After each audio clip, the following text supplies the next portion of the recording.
In this lecture, I'd like to talk to you about the power of vulnerability. So already a few of you might be shrinking back and thinking, oh, I don't like being vulnerable. Well, I don't think any of us do, if we are honest, because it feels very exposing. I think there are some perceptions in our modern day life that suggest the word vulnerability as a weakness, that you're soft, all of these things, which is actually our egos kind of interfering here. Because the word vulnerability is extremely powerful. It brings with it a potential to surrender and really invite in your innate power, your personal power. And this isn't power about having power over another person. This is about your own innate willpower, your self-confidence, your self-esteem, and being aligned with your truth. So I believe vulnerability and allowing yourself to be vulnerable is a catalyst for change within your personal relationship. So this is why I wanted to share this, because it really can be a very powerful tool for you to use in order to improve your relationship, open it up, and allow in the potential for joy and love and improvement on all different levels. Of course, it can seem very counterintuitive, because what I'll be asking you to do is become open and vulnerable. So it doesn't feel like that should bring with it power and a sense of self and clarity. But the amazing thing is that is exactly what it does. And I can only speak from direct experience and hope that you will trust me and have a go and see for yourself. I love the film Even Almighty. I don't know if any of you have seen that either. Maybe if you have children, you've watched it with your children, because it's a wonderful film.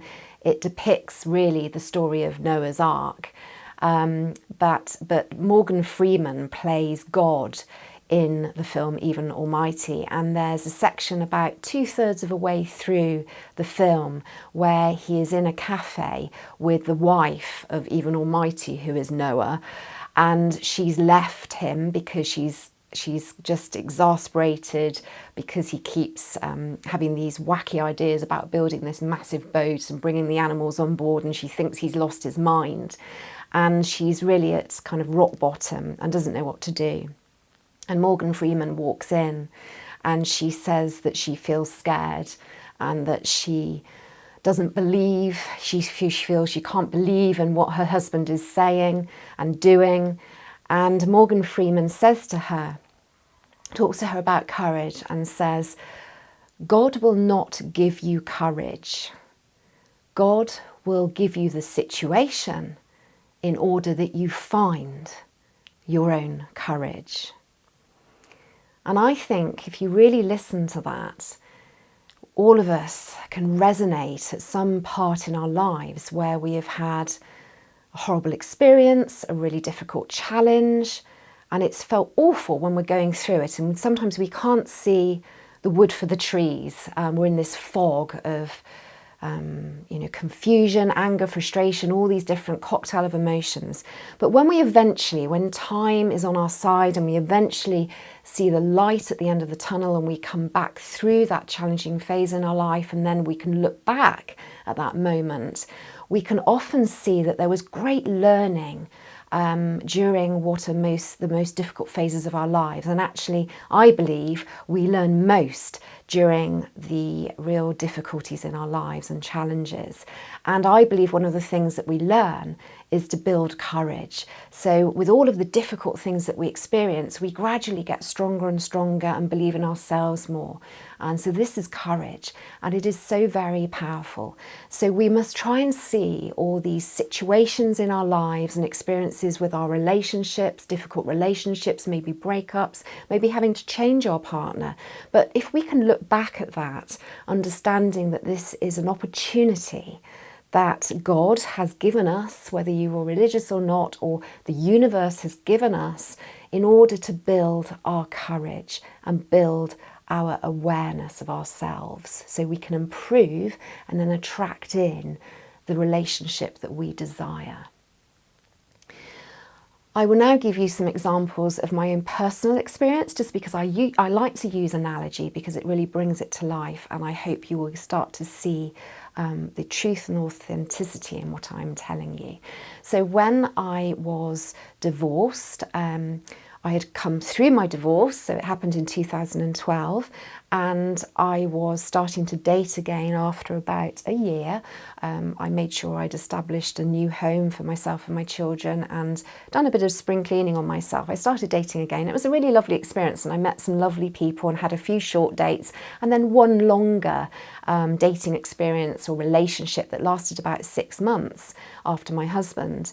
And that relationship came to an end. I very quickly realised that, interestingly, this man, was a mirror of my ex-husband. I'd attracted in, again, a very similar personality, which made me think, okay, I need to do more work on myself, because I'm clearly attracting the same thing because I've got the same patterns of belief in myself. So the good thing was I had the awareness then to realise that, first of all, awareness, which is the first golden nugget if you have looked at my lectures in this course about the law of attraction. So I was aware what I was doing, I was attracting. So I decided to finish that relationship. And I wrote a letter to this individual, but he didn't respond very well. He was very, very angry. And I think for him, now I can look back, it actually brought up triggers from his past that he was then projecting onto me. Because I was vulnerable from my divorce and all those experiences, I found that very difficult. And then I started questioning myself and thinking, have I done the right thing? Should I still be with him? Should I say sorry? So I wrote another letter saying sorry, and I was very vulnerable.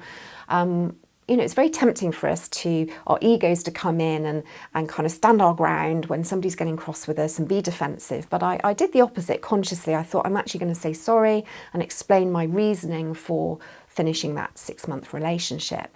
So all of that was going on. It was a real cocktail. And because I was still growing my courage and I was still trusting myself in my decisions, because when you've gone through a divorce and a marriage that hasn't worked, and I'd been with my ex-husband for 13 years, you start to question your own judgment. And that's one of the very difficult things of coming out of those scenarios. I was in this cocktail, and my best friend had invited me round to stay with her that night because she knew I was in a really vulnerable place.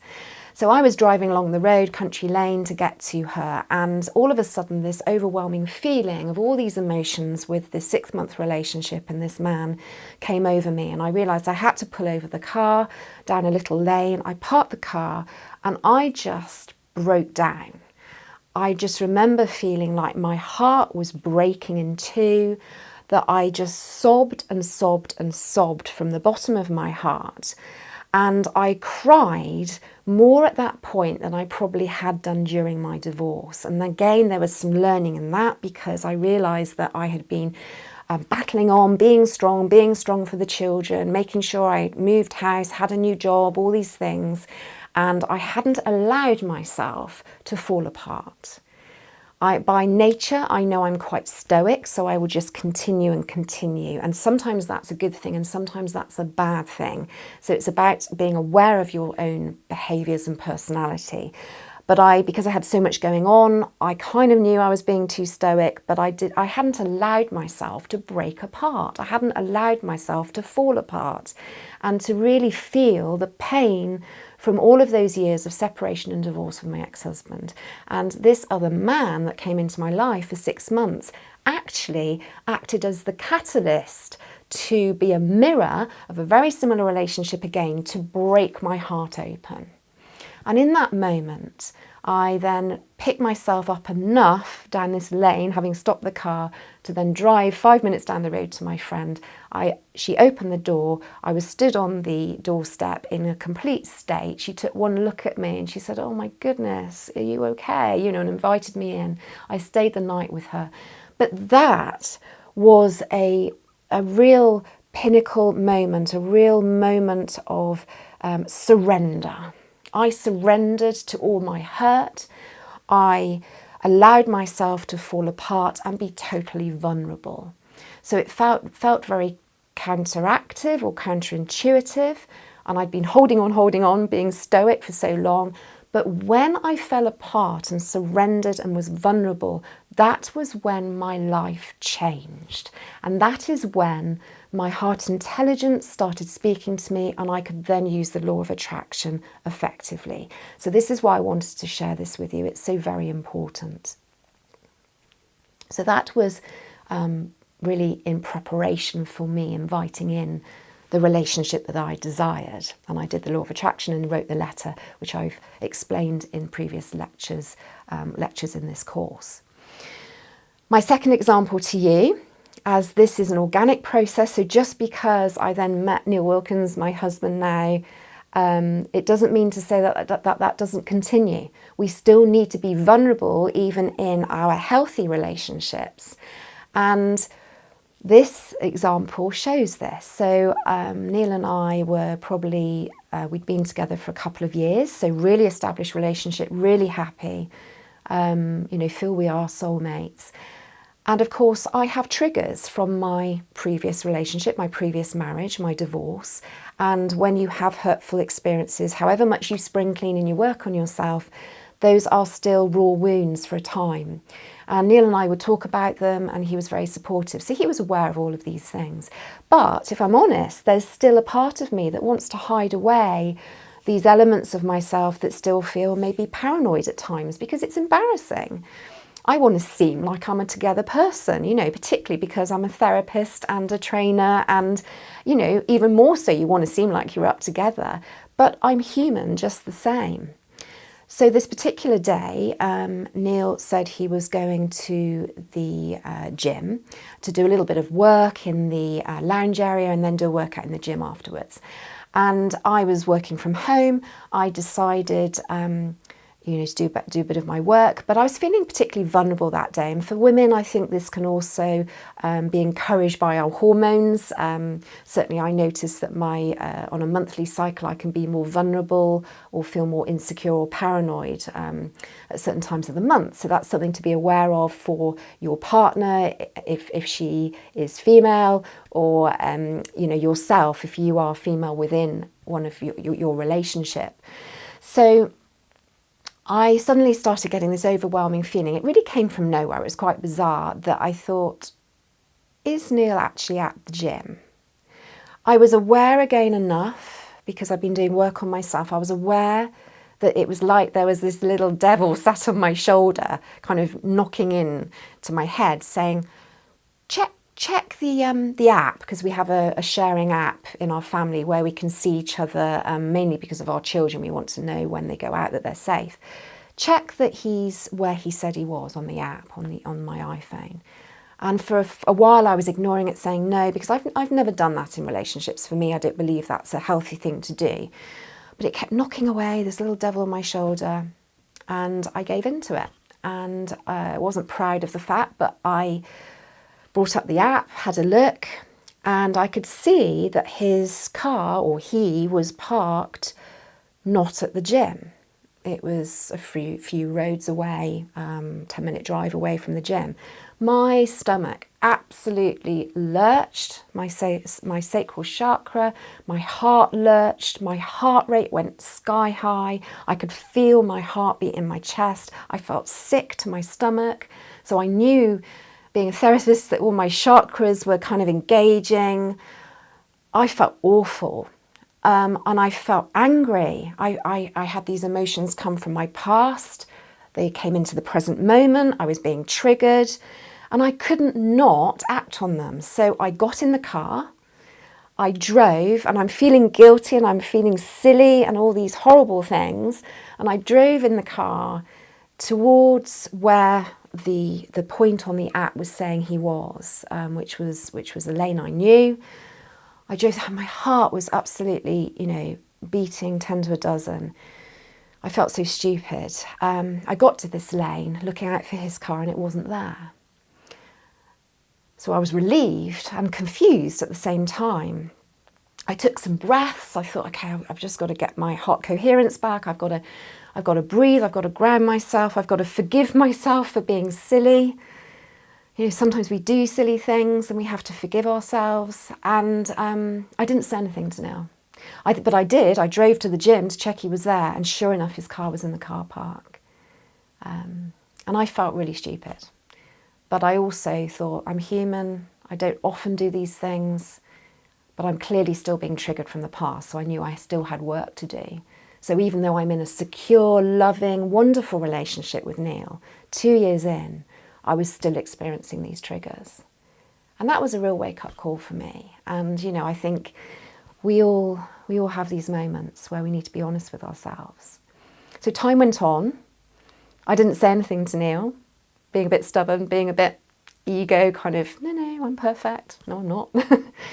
And then we went on holiday without the children for a week in Cascais in Spain, which was lovely.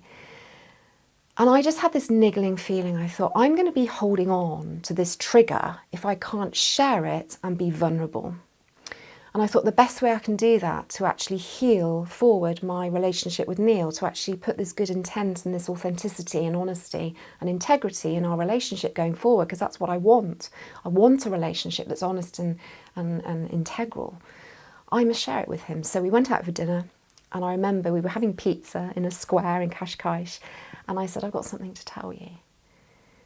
And I took a breath. I thought, be brave. Because, of course, I was scared that by telling him this, it would mean he didn't want to be with me anymore. And then I'd have another divorce. Because although that sounds daft, of course, that's kind of what I was thinking, because that was my previous experience. But I took a deep breath and I told him everything. I told him in as much detail as I've just told you. And he's a very good listener, and he listened. And the amazing thing was, after I told the story, he put his hand on my leg and he said, oh, my love, I've done the same thing. And I was just astonished. And I have asked him, by the way, permission to share this story with you in this course. And he said, you remember a few weeks back you went out with your girlfriends for dinner? And I said, yeah. And he said, well, you messaged me to say that you were going to drop a couple of them home, but, you know, you'd be about 11 o'clock, something like that, you'd be home. And he looked at the app and saw that I had dropped one of my friends home, but I was somewhere else, and I was taking long to come home. And he said that he had exactly the same emotions. His heart was racing, his stomach lurched, he felt insecure. And I remember actually walking then in the house up to the bedroom, walking in the bedroom door and sensing his energy was different. He was, how come you've been so long? And that's unusual for Neil. But I just explained, I said I needed to drop a second friend off, so it took me a bit longer. So he was okay. But what I didn't realise was, of course, that he had gone through very similar emotions to me, insecurity, vulnerability, and hadn't said anything. Because he wouldn't, because Neil's very level, grounded, strong, is the rock in our relationship. But he hadn't chosen to tell me until I had told him this story about myself. And what then happened between us in Cascais, in that square, having pizza, by being vulnerable with each other and opening our hearts and cracking open our vulnerabilities and insecurities and our paranoia, this wonderful sense of closeness and connectedness came in to us, our relationship. And we would both remember that always. So I hope you don't mind me sharing that very personal experience with you, but I truly believe that there's real power in vulnerability. So I invite you to become vulnerable, to build up enough courage in yourself to be vulnerable.